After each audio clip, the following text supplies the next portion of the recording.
Curious ka, yan ah. Laki ba nang nalagay?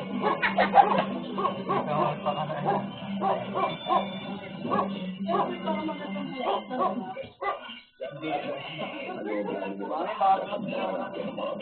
Nasaan na ngayon kung sisirain mo?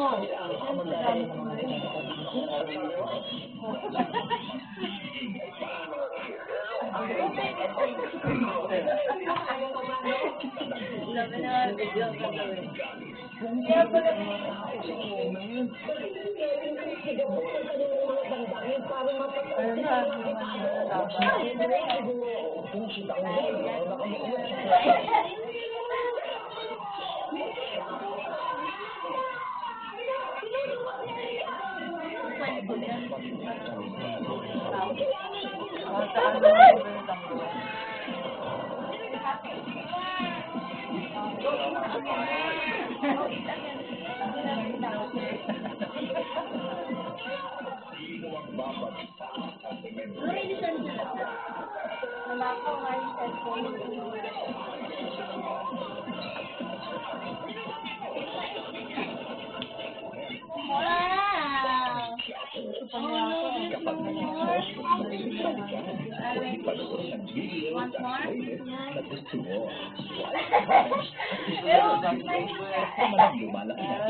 Tatay ko rin ako.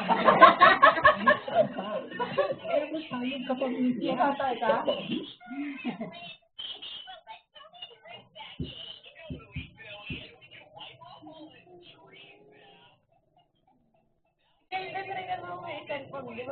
Ayan, ayan. Alam, sulinan ko dati. Tingnan ko kung pwede pa magawa. Hindi na magagamit yan. Wala lang. Take out na yan. Paano? Display na lang. Kasi sabi ko mga kaliyan. Kasi gusto niya. Ay, walang cellphone yan, no? Oo. Bumili po ata bago. Lagyan ng 3,000. Hindi po Kaya gusto. mag-tripan mo nga. Ito naman bahala mag-ano mo. Ang alaga. Oo, pagagandahin niya ni po. Hindi niya alam sa ni Papa. Wala ka nang ano dyan. Kukumutan niya yan sa gabi. Wala ka nang monthly. Papark ko to sa kwarto. Wala ka nang i-setting monthly niya. Saan galing yan? Hindi pa ako. Sige, may motor mo sa labas. Ito, doon sa loob.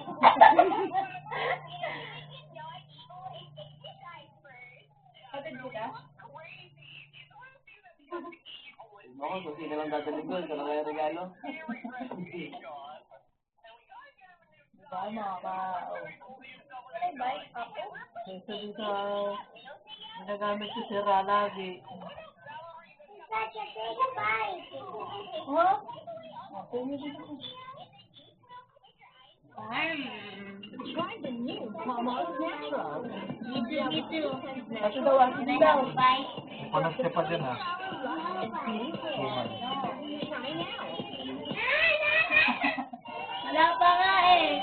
Parang may game show. Matayo. Tayo.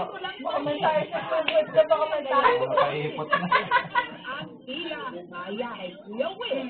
Ano, sintab na lang. Nililis na yun na. Nagay ng kumpot na Japanese yen. Lapasan nila kayang umabot ng 950,000 peso o halos 1,000,000. Sino ang kapunesang ito? At bakit ngayon ginawa? Sino naman ang mga nabiyayaan? Baka humingi pa ng tao din. Baka may Isa bigyan. sa naampunan ng grasya ang mekaniko, si Ruel. Nakatambay lang daw siya noon sa kanilang talye, malapit sa Kugon Market. Nung bigla na lang siyang lapitan ng kapunesa. Katawanan ko na, ganang kapir, ito siya, 10,000 yun, ako nagdahon na.